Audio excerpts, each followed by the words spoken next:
Ladies and gentlemen, good day and welcome to Westlife Development Limited Q4 and FY21 earnings conference call. As a reminder, all participant lines will be in the listen-only mode, and there will be an opportunity for you to ask questions after the presentation concludes. Should you need assistance during the conference call, please signal an operator by pressing star then 0 on your touchtone phone. Please note that this conference is being recorded. I now hand the conference over to Ms. Devanshi Dhruva, Manager Investor Relations. Thank you, and over to you, Ms. Dhruva. Thanks, Neera. Welcome everyone, and thank you for joining us on Westlife Development Limited earnings conference call for the quarter ended 31st March 2021.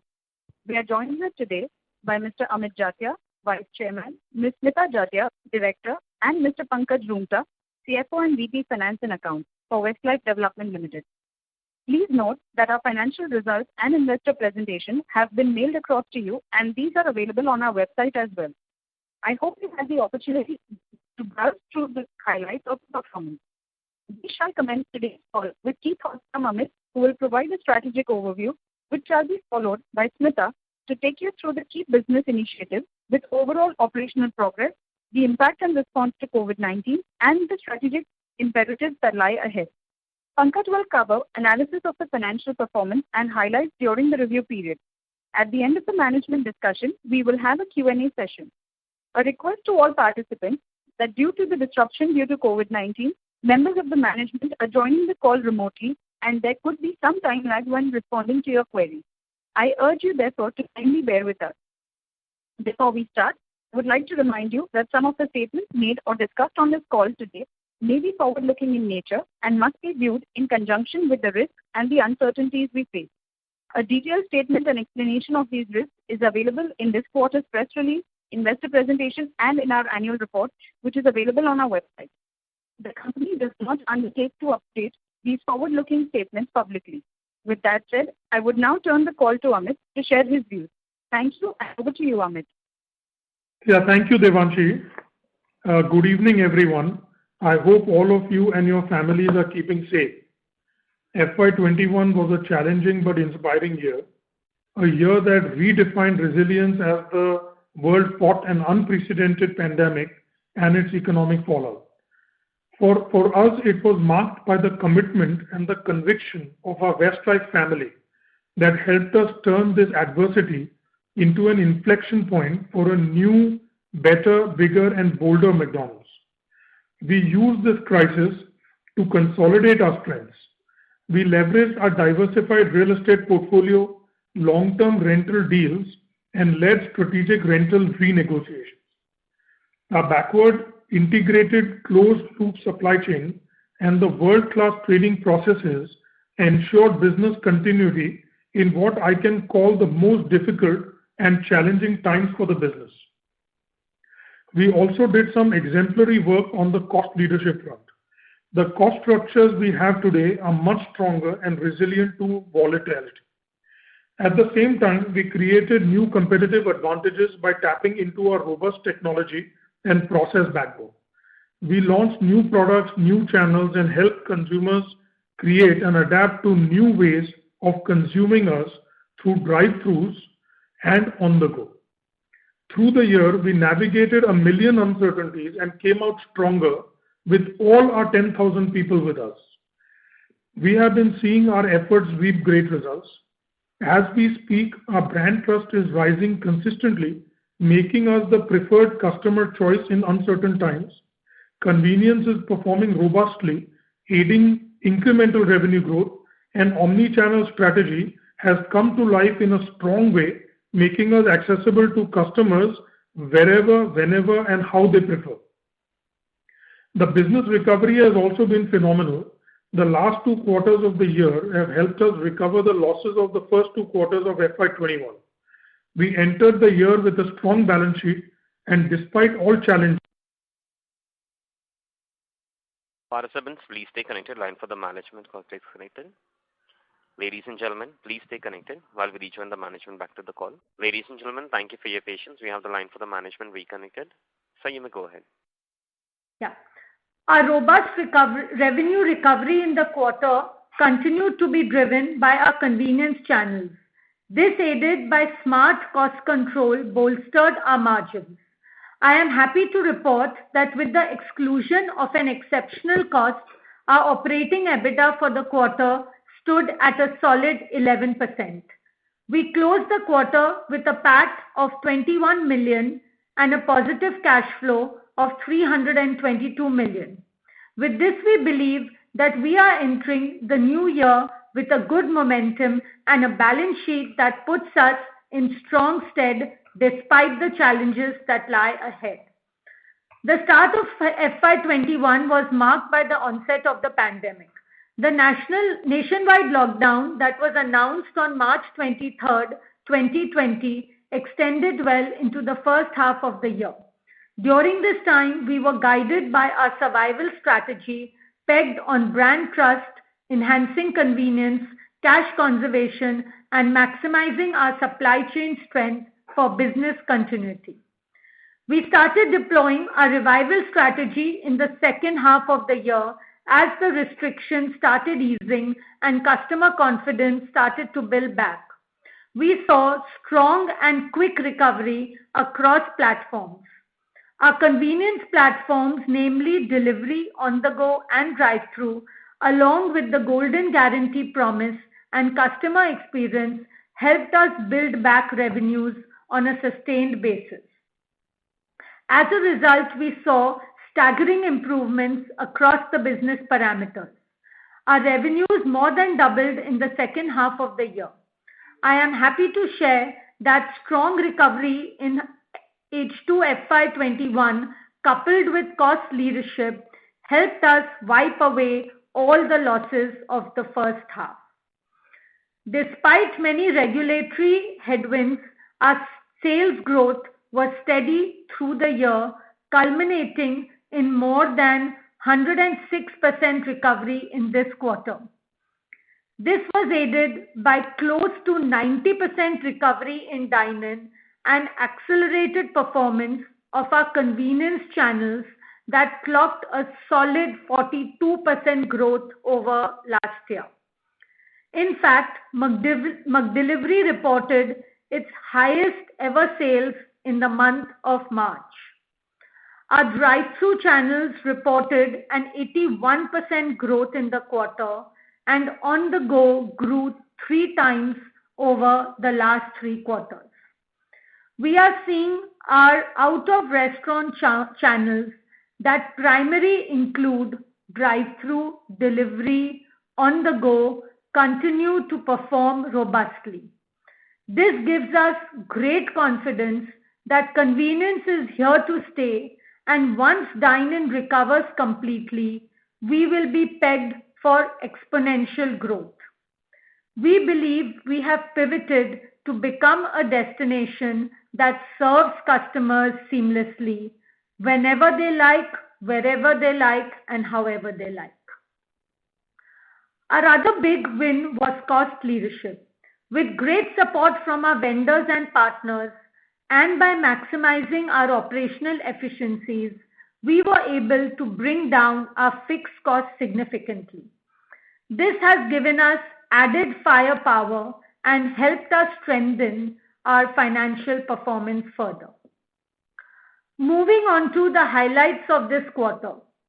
This quarter reflected a 5 to 7% growth in the IEO category and a shift in the distribution. Western fast food, or what we say the organized sector, has grown by 18% due to customer preference for hygiene and assurance. Within this, we have gained share both in WFS and IEO. This has reflected in the SSG for the quarter at 10% and future potential to capitalize on. Assurance and convenience remain the key tenets of our strategy. We continue to tap into key occasions to keep the excitement going. Our efforts to promote premium McCafe beverage also showed great results. Convenience continued to outperform through the year. Our unique McDonald's app has been a value-based platform that has consistently helped us build guest counts, and engage customers. More and more customers are taking to the app, and we have seen the app downloads surge and active users increase by over 50% year-on-year. Finally, I am glad to report that after a COVID-induced blip in 2020, we are now back on track with our expansion plans, much in line with our Vision 2022 commitment. This quarter, we have opened a flagship store at the departure terminal of T2 International Airport in Mumbai, while 4 to 6 new stores are under development as we speak. In an effort to ensure safety of our employees and customers, we are also aiding vaccination of our crew. With this, I now hand it over to Pankaj to take us through the financials. Thank you. Hi, thank you, Smita. Good evening, ladies and gentlemen. I hope you and your loved ones are keeping safe. We delivered a strong quarter 4 and have entered FY22 on a much firmer Sorry to footing. interrupt you. Sir, your audio is not coming clear.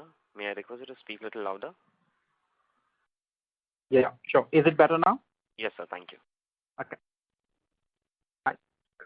Thank you, Smita. Good evening, ladies and gentlemen. I hope you and your loved ones are keeping safe. We delivered a strong quarter 4 and have entered FY22 on a much firmer footing. We have been able to continue the strong quarter 3 momentum in accelerating sales and profits while rationalizing cost. Let me now give you highlights of our key performance indicators. We clocked sales of INR 3576 million or 357.6 crores for the quarter, which is a 6.3% growth on a YOY basis, despite regulatory headwinds, lockdowns, curfews, and capacity limitations across the market. We also registered a same-store sales growth of 10.5% for the said quarter. Sales were driven by an almost complete recovery in dine-in and an impressive 142% recovery in our convenience channels. Convenience has been one of our biggest growth drivers, especially MDF and drive-thrus. They have grown by 26% and 80% respectively over quarter 4 of last year.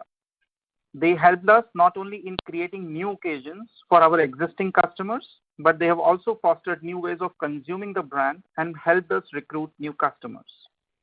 This acceleration in sales, coupled with cost leadership, has led to a 93 basis point jump in our gross margin that landed at 66.5% for the said quarter. Throughout the last year, we have been restructuring and reducing our operating and fixed cost. As a result, and backed by volume recoveries, the restaurant operating margin touched a 5-year high of 16.4% for the quarter, a whopping 527 basis point growth on a YOY basis. This is truly representative of all our cost efficiency measures that defines our cost leadership. Fixed cost reduction, layered with judicial control on discretionary expenses, resulted in a significant improvement in our operating EBITDA. It stood at 325 million for the quarter, up from 196 million same quarter last year, resulting in an operating EBITDA margin of 9.1% for the quarter, a solid 65% growth on a YOY basis. We also booked one-time costs in Q4 that are pertaining to salary reinstatements and special incentive to our McDonald's family. We are happy we are able to give back to our employees for their hard work. Excluding this one-time cost, our operating EBITDA stands at 11%. We believe we will be able to continue our robust performance in FY22 once all the channels are operational again. All the above resulted in a net profit of 21 million versus a loss of 167 million in the same quarter last year. Our cash profits for the quarter stood at 322 million. What is important to note is that our cash profits of Q3 and Q4 together have helped us wipe off 100% of the losses of first half of the year, and hence we delivered cash profits of 24 million for the full year on a lower sales base versus last year. Our focus throughout the pandemic has been to maintain a robust liquidity position, contain debt, and build a stronger balance sheet. I'm happy to share that we were able to optimize our treasury and working capital arrangements, thereby reducing our net debt significantly. We are almost a net debt-free company end of quarter 4 and have healthy cash and cash equivalents on its balance sheet. As we step sure-footedly in FY22, our priorities continue to be fiscal discipline and flexibility, accelerating our convenience channels and expanding the business. Despite unprecedented challenges, the last year has also thrown us at some great opportunities. We have clinched some really attractive real estate deals and have a strong pipeline of network expansion projects for the coming year. With that said, I will now hand it back to Amit, who would take you through the outlook for the coming quarter. Thank you. Thank you very much, Pankaj. Before I go to the outlook, I'll just take a minute to summarize some of my opening comments. Basically, we have seen our efforts reap great results last year. As we speak, our brand trust is rising consistently, making us the preferred customer choice in uncertain times. Convenience is performing robustly, aiding incremental revenue growth, and omni-channel strategy has come to life in a strong way, making us accessible to customers wherever, whenever, and however they prefer. This is what we were able to achieve last year. The business recovery overall has been phenomenal. The last 2 quarters of the year have helped us recover the losses of the first 2 quarters of FY21. We entered the year with a strong balance sheet, and despite all challenges, I'm happy to share that we've exited the year with an even strong one. I'm pleased to report robust year-on-year growth across key business parameters, including revenue, margins, and profit. In terms of the future and the outlook, of course, uncertainty and volatility are the order of the day and will continue to persist. But we are more confident than ever about our strategy and will continue to invest in brand, technology, and growth with a sharp eye on the cost. We believe that we've been able to future-proof the business to a large extent. We believe as normalcy returns, we will be amongst the first to revive on the back of high brand trust and a strong convenience brand.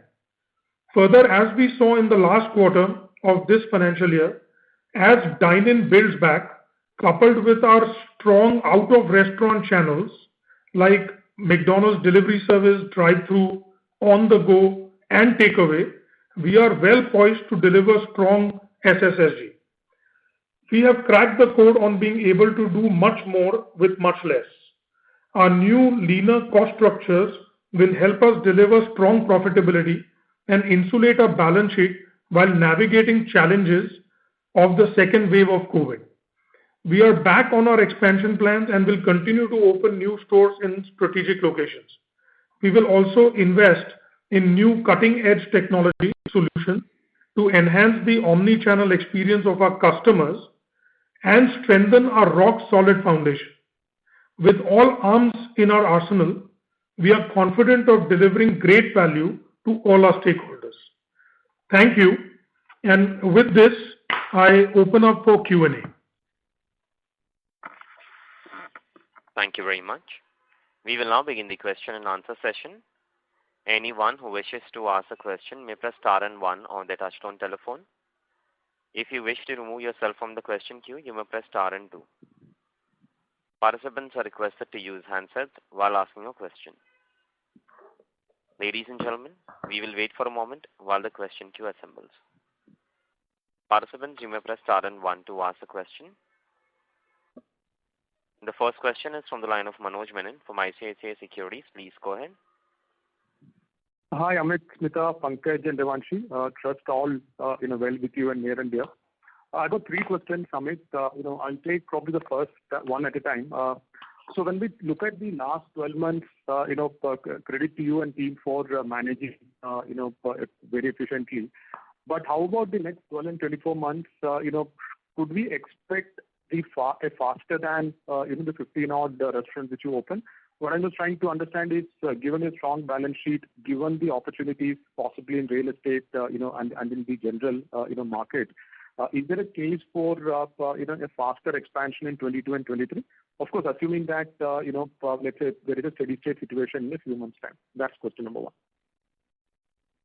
Okay, sure. Basically, the first good news is that obviously we've entered wave 2 much stronger than we were even in wave 1. Not only have we learnt a lot, but the customers have learnt a lot as well.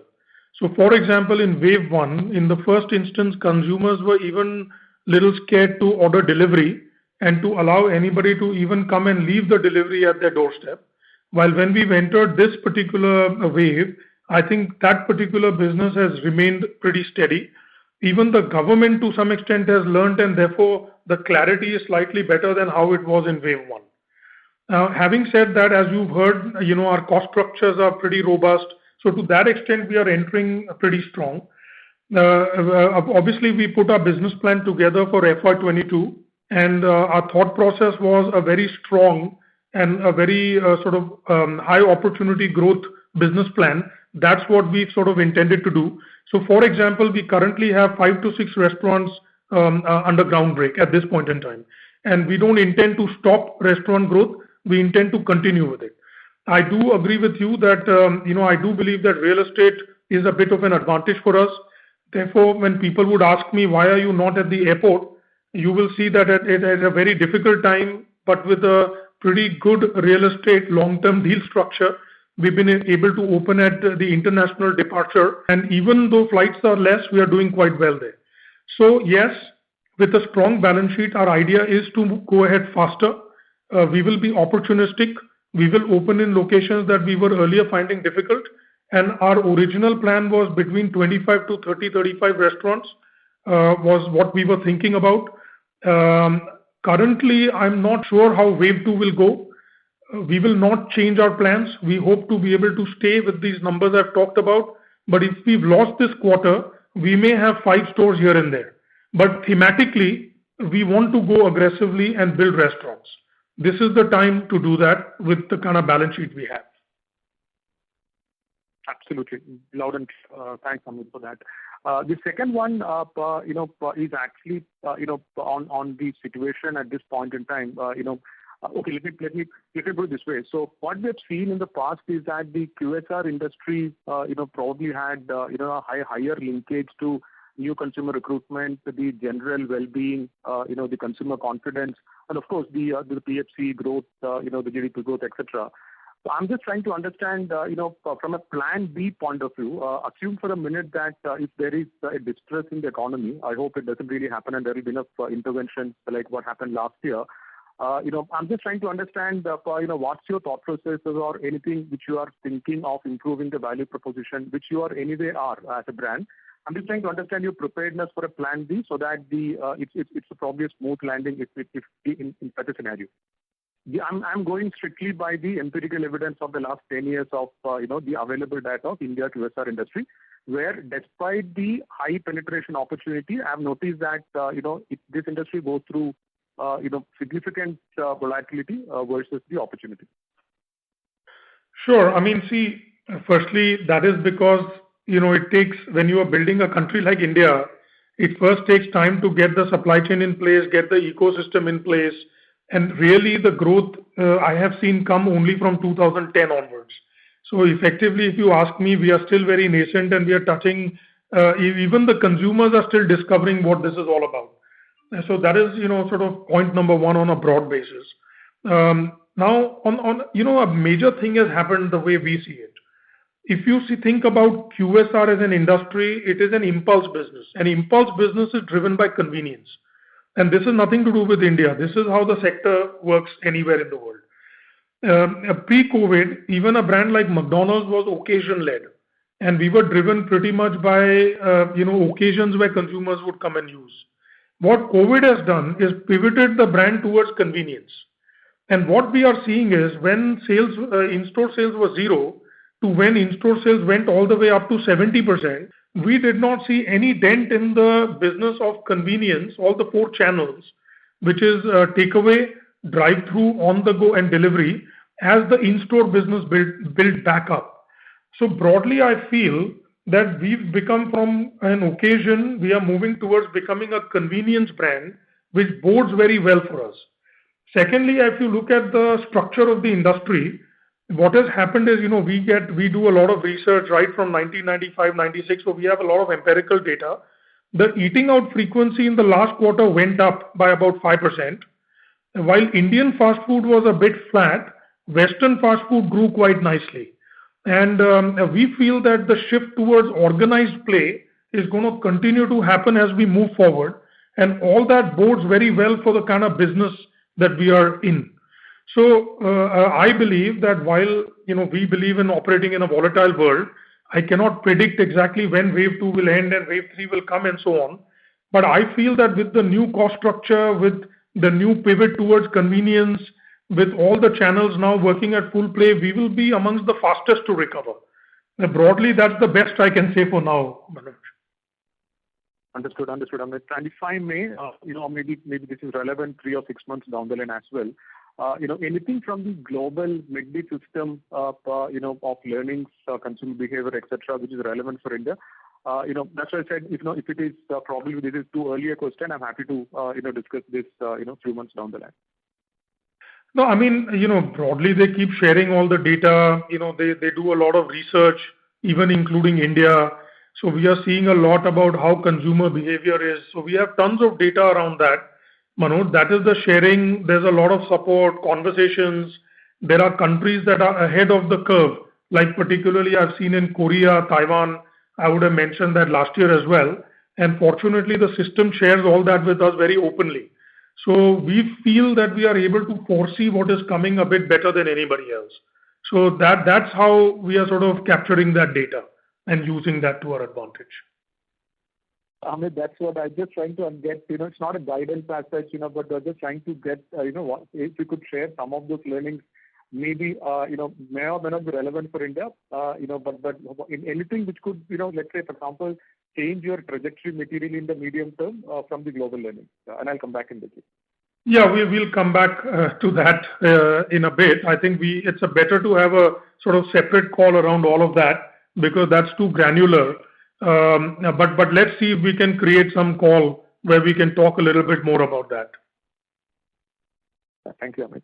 All the best. Thank you. Thank you. The next question is from the line of Anand Shah from Axis Capital. Please go ahead. Yeah, hi team. Thanks for the opportunity. Just one particular question from me. If you can share what would be the mix of convenience and dining in Q4. Once that dining is now almost normalized, how is the mix settled?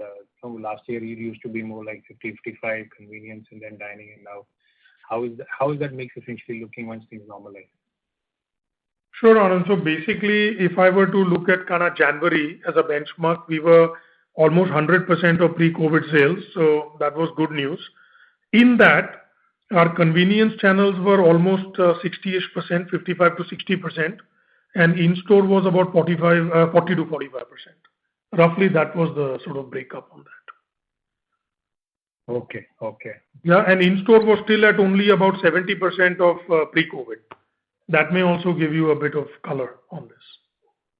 Okay, so in Jan, you are saying you were 100% of pre-COVID, but the dining was more just at 70% and contributing 40-45% overall. Correct. Absolutely. Okay, got it. And does this have any margin implications in that sense once convenience goes up? I mean, is it a more profitable channel or a platform versus dining? See, I think our numbers of the last quarter itself define everything. I think we have reset our business model over the last year. That's what gives us confidence, and we had talked about it through each quarter as we went. A restaurant operating margin, I think we are amongst the few companies that actually break out our restaurant operating margin so clearly. And in the last 5 years, this is the highest restaurant operating margin that we've been able to deliver. So I'll go back to my philosophy, as I've said this before. My philosophy is wherever consumer business is happening, we have to make that business model work for us where consumption is happening. And therefore, as the pivot has happened, because globally, as I mentioned to you, we are a convenience brand. As this pivot has been accelerated, we've been able to adapt and adjust our business model to make it work. You might also recognize right from day one, I've always said that it's about partnership with the 3POs. Yeah, we don't see them as a threat in any way. We feel that as long as we are able to build a partnership, it becomes very powerful. So we, I think, have got our business model towards the new reality post-COVID as well. Got it. No, it's quite visible in your numbers, noted. And just last question, as things have normalized, have you seen any changes in the average order values? I mean, I would assume earlier it had gone up and now it would have a little bit normalized and the number of users would have gone up. I mean, any color you can share on these? Yeah, so what we've seen is that when there is consumption off premise, outside of the restaurant, generally the average check tends to be higher. So because we are still skewed, and we hope to stay this way in a way, even if in-store builds, we expect same-store sales growth to come, obviously the average check is a bit higher than in the past. And I think this trend is going to stay because some of our strategies moving forward will also play into that. You will see that evolve over the next 2 to 3 quarters. Perfect. And just last one, if I may squeeze, any guidance on the store expansion? I mean, you're back to the 25-30 that you were generally looking at. So the plan was built around 25-30. As I mentioned earlier, this quarter, obviously there's no movement. We cannot construct. So we've lost this quarter, although we have 5 or 6 restaurants in ground break. So the intent is to stay within that. Maybe it's 20 to 30, maybe not 25 to 30 as we had hoped. So it will be a few restaurants here and there, but the intent is to get back to the FY20 growth plans and more. Got it, Amit. Thanks a lot. Thank you. Thank you. The next question is from the line of Percy Panthaki from India Infoline. Please go ahead. Hi team, congrats on a good set of numbers. My question is more on trying to understand the margins going forward once the COVID impact is completely gone.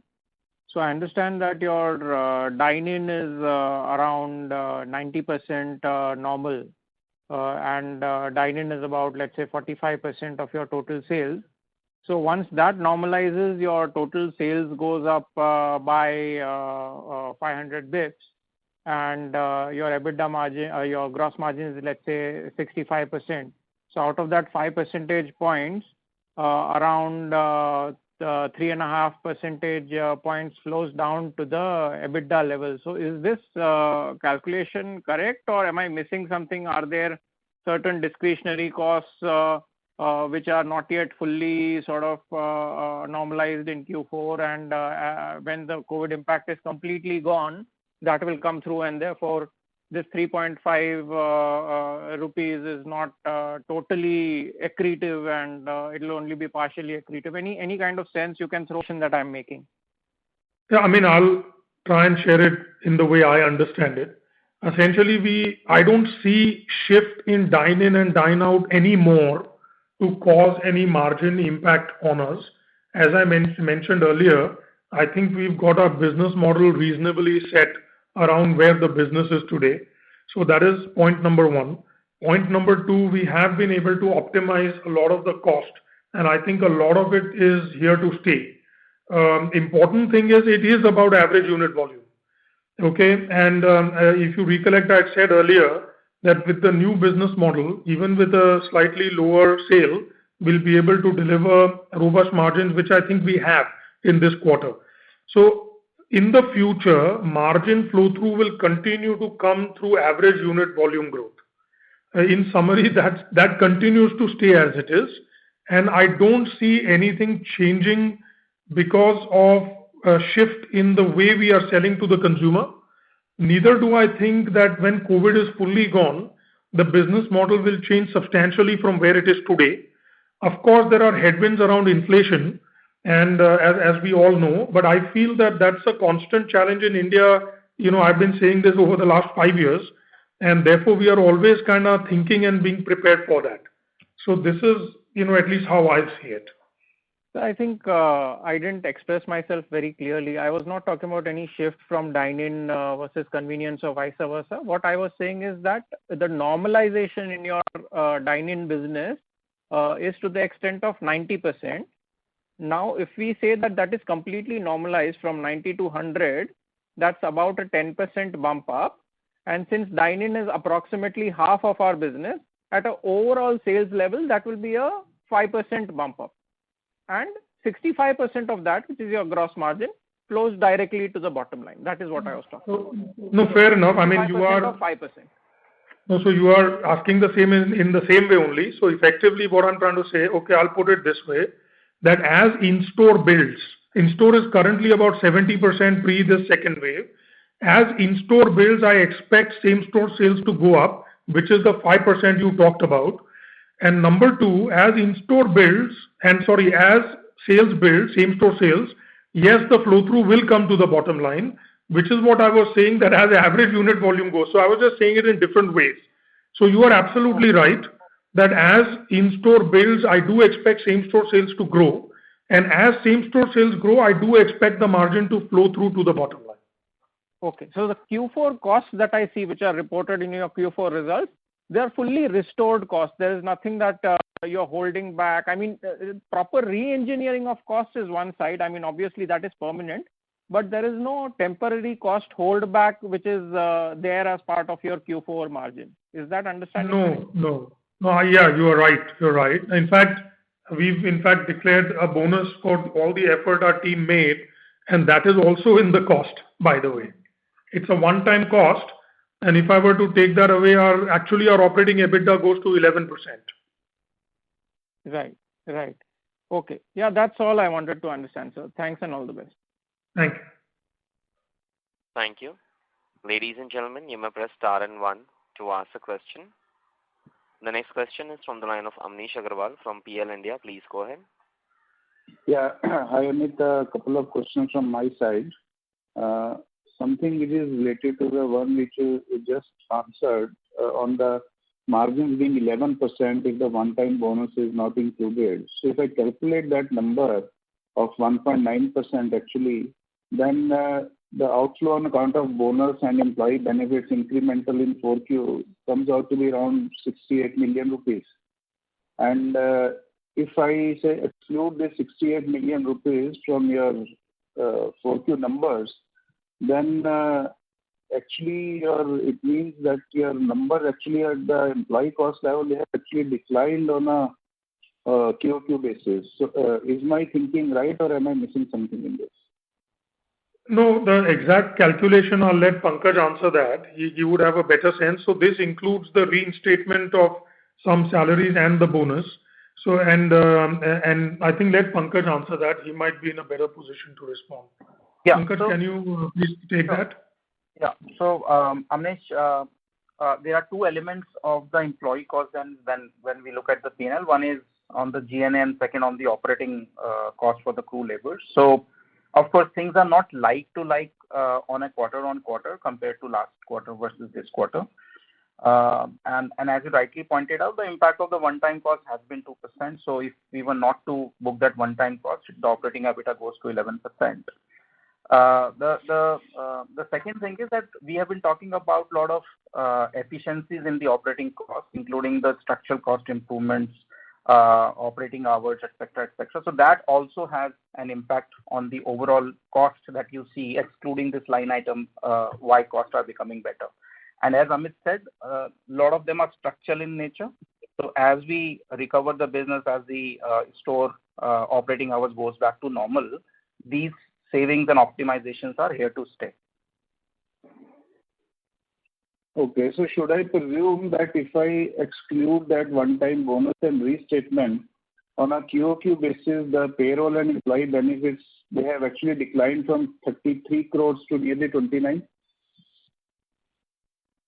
Yes, so part of them are also contributed because of the regulatory restrictions in terms of operating hours, etc. But a lot of it is the structural cost improvements that we have been working on. Okay. Therefore, yeah, they are not like for like, comparison like that. Understood. And so my second question is that it's on McCafe basically. So can you throw some light on how many stores now we have under McCafe now? How are we trending on that in terms of the throughput and the contribution from McCafe as we close this year? Yeah, I mean, McCafe has been building quite well and sales are coming. Obviously, It's not yet where it was pre-COVID, but it's been building quite well. We have about 200 restaurants plus that have McCafe. Okay, because the last number in Q3 was 227. So It's not lower than that for sure. Okay, and how much it would have contributed to sales for us in the current year? Has there been any dip now because of these lockdowns and low dining? So we don't share the breakup, but yes, in the early days there was a dip in McCafe sales from pre-COVID times, and quarter on quarter it's been growing quite well. It is still not where it needs to be because McCafe has a lot of play around in-store as well. So we don't share the breakup, but the good news is that on quarter, we are saying McCafe built quite well. Also, we've added some good elements around delivery of McCafe in terms of hot coffee and things like that. So that channel is also building up quite well. In fact, in many of the 3POs, we are listing McCafe separately as well. So it shows up when you do search on coffee. Okay. So in this context, then would it be fair to presume that given usually that the cafe business has got higher gross margin, that once the recovery fully sets in terms of dining over a period of time, then it could provide a good delta to our gross margins? It should, but I also keep inflation a bit in play. So those are sort of our things in our hand that can allow us to offset some of those inflationary costs. I think for our business, I feel we are on a very strong trajectory with gross margin. So we are not pushing it as a business, but yes, if McCafe builds logically, you should get more gross margin. However, like I mentioned to you, there's also a lot of headwinds on inflation. So we are hoping that extra little thing can cover that up. Yeah, fine. And Amit, you in your remarks, you elucidated that you are getting very good real estate deals and you are now on a very firm expansion path. So can you give us some idea that where would be, say, the rental and other payments you made for these real estate deals now vis-a-vis which you were doing in the pre-COVID level? See, I mean, it's hard to say, but to give you an example, we were more importantly able to open in the international departures because we are very particular about the contracts we sign. And finally, we believe that the restaurant should be able to make money. So, and a good example is that for last 5-7 years, we've been trying to get into the airport, but we never found the deal structures to be appropriate enough for at least us to sign. However, we've been able to enter, and I think even with 5 or 6 flights that are currently running, we are able to do decent sales and we are able to at least break even. So there are difficult areas like a BKC. We already have a restaurant, but at least those areas, the kind of offers that are coming to us are sensible. I wouldn't say that they are cheap by any standards, but at least they are something that one can negotiate and talk. I can't give you a percentage because each deal, each location matters, and finally it depends on the sales we can do in that location. So BKC is today's reasonable BKC is still unreasonable from rest of India, for example. So I hope you are able to see what I'm saying, that there is reasonability for the area that we are going into, and we are able to conclude these deals that we would have earlier not been able to do. Yeah, absolutely. And Amit, final bit from my side, I know it's very tough time where a lot of uncertainty, but any color on how you can say the April is trending or how the first 2-3 weeks of April were, if you can throw some light on that. Thanks. I mean, that would be a bit of a forward-looking statement, but what I can say is that I think it's definitely better than last year. There's no doubt about that.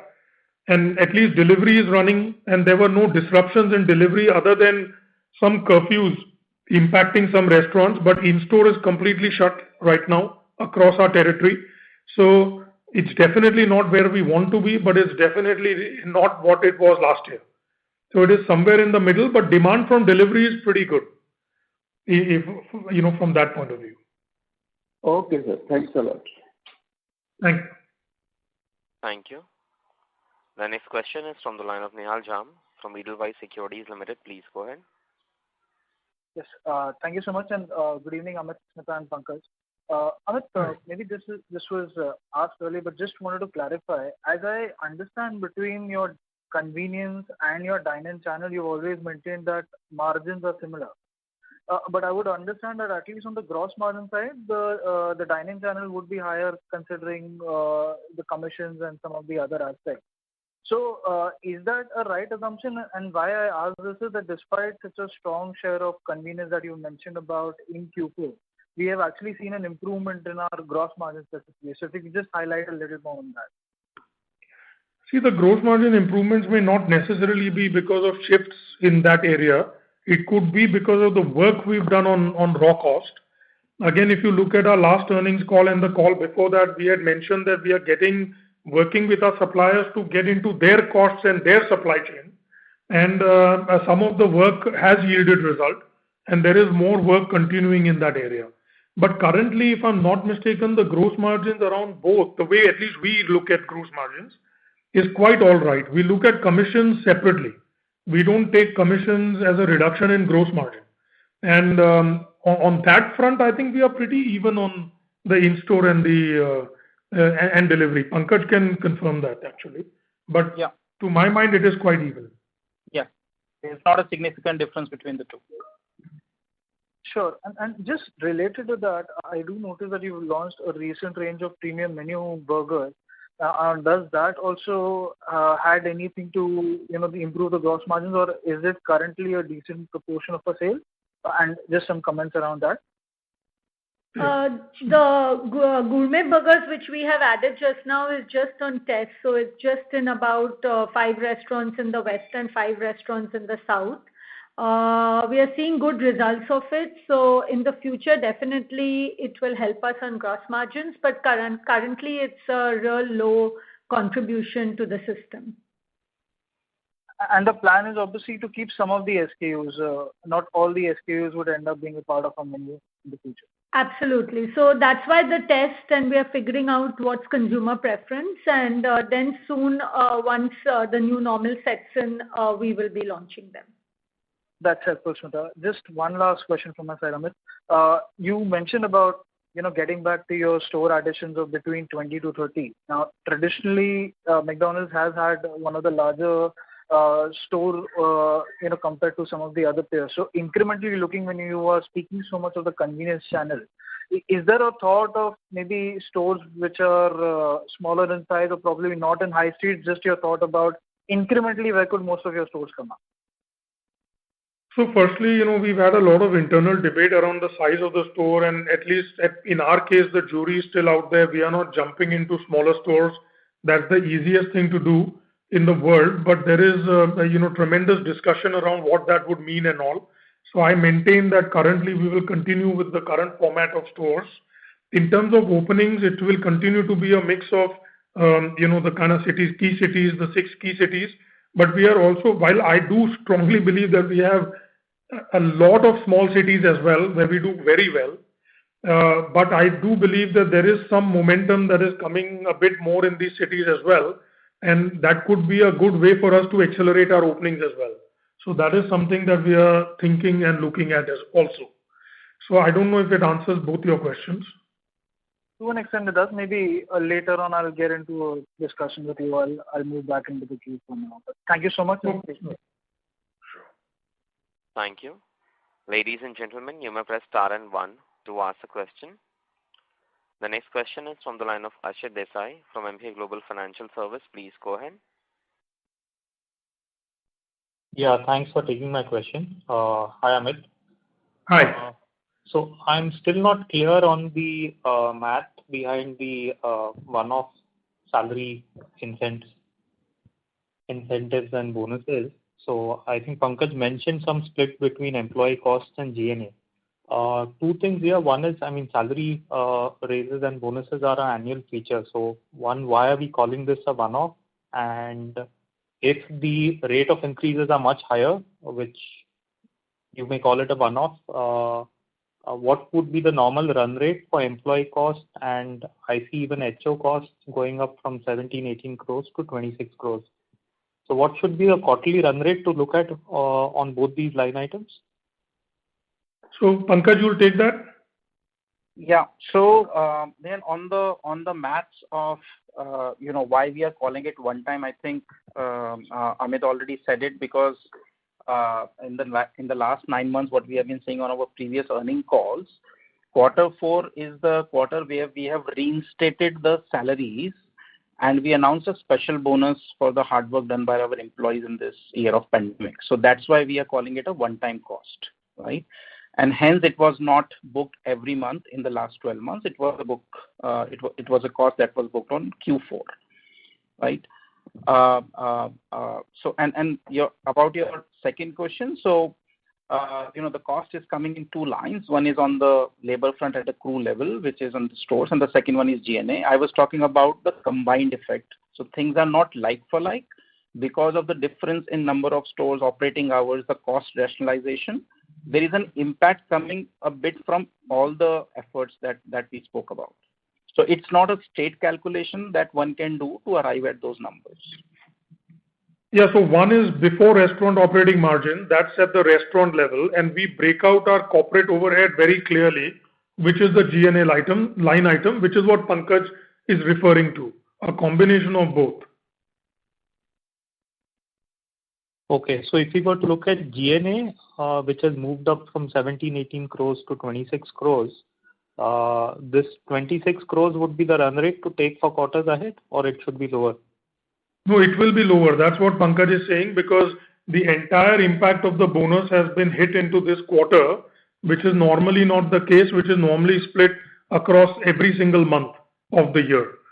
So, given the work and the results that we got, and particularly the cost reduction and the ROM growth, we wanted to, it's been a pretty tough year, and we wanted to ensure that all the people at least got their bonuses. So it's a single hit in this one quarter. That's what Pankaj is referring to. Okay.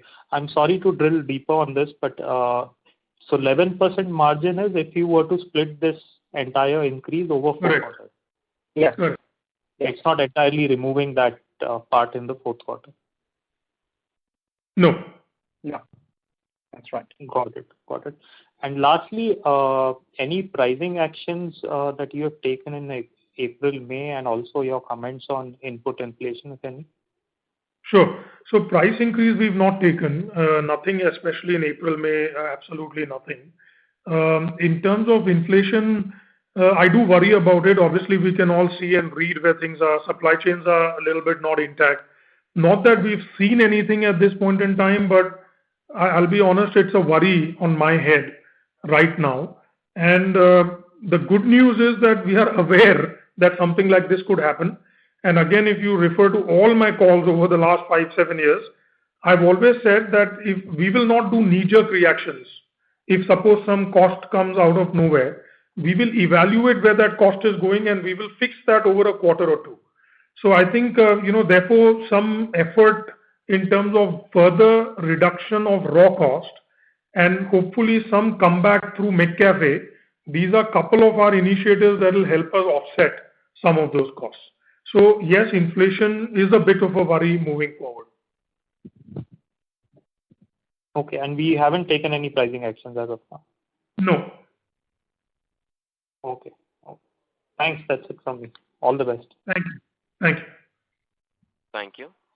The next question is from the line of Chinmay Gamre from Bharti AXA Life Insurance. Please go ahead. Yeah, thank you for taking my question, sir. So my question is on the rental front. Last year, we did get some benefit because of the negotiations that we did in the initial part of the year. So how much of the benefit would be recurring in FY22, or largely the benefit was for FY21 itself? Yeah. Pankaj, can you take that? Yeah. So, the rent negotiations that we have done is again on a full year basis. However, they were front loaded as we had shared that in our previous earning comment. But because we structured the rent negotiation over a period of time, so every quarter we booked rebates and the and the negotiated amounts, and such that quarter four has also been booked for a rent concession. Now, as we move forward, and we have been sharing also in previously by Amit, we are working on the network optimization, right? So there are opportunities that we are figuring out on the real estate deals which are available for rental negotiations or relocations, or what long-term restructuring we can do. And that is one of the best real estate competitive advantage that we carry, because our deals are of longer term. The inflation only comes after 5 years, so that we are able to drive this optimization also in the years to come, maybe in a different way. But these cost optimizations are here to stay as much as our intent is. But the negotiations per se were or the rebates are primarily for FY21, right? I mean, because and the impact would have been kind of decreasing every quarter by quarter because the rebates you would have booked would have kind of reduced, right? Yeah, so the negotiations were differently done for a segment of stores, depending on the strategy that we adopted for the cluster of stores. Some rebates were negotiated for 12 months, and then, every quarter the phasing was done. Some were front-loaded because of cash perspective. So, it was not a straight negotiation that you do in a set of 300 stores. But what we ensured is that it is not a one-time activity, and the benefit of it comes in every quarter. Yeah, but so for FY22 also we have kind of started negotiating because for the quarters, or how is that? And how was it? What was the total saving, if you could quantify, in FY21 on rebates? So that breakup we won't share, but Pankaj can answer the other question. Yeah, so breakup of the rebates we don't share, Chinmay, but on the second part, which is what are we doing about FY22 and beyond, as I said, network optimization is a continuous exercise for us in the development cycle. So we not only work on the new sites, creating a funnel of stores, deciding the next locations and the formats. It is also in the space of cost optimization of what stores are giving us opportunity for a cost negotiation, or for relocations, or for rental deals. So this is not something that we will do because 21 has rebates. This is kind of a continuous cycle for us. So we will go back to landlords and talk about FY22 to the best of our ability, basically. Yeah. And malls also, as I've maintained before, we have revenue share. So, given that revenues are zero, that does help us a little bit. Yeah. Thank you, sir. Thank you. Thank you. Thank you. The next question is from the line of Gaurav Jogani from Axis Capital Limited. Please go ahead. Thank you for the opportunity, sir. My question is with regards to the increase in the payables. So there has been a sharp increase in the payables, both in terms of, if you see the absolute amount and also in the number of days. So is this a trend that is expected to stay ahead? Yeah, Pankaj. Yeah. So on the payables, yes, when we started from Q1 to where we are, there has been working capital optimization with all our partners and vendors. So we started the quarter one with a higher cycle, then brought it down as the cash cycles were getting normalized.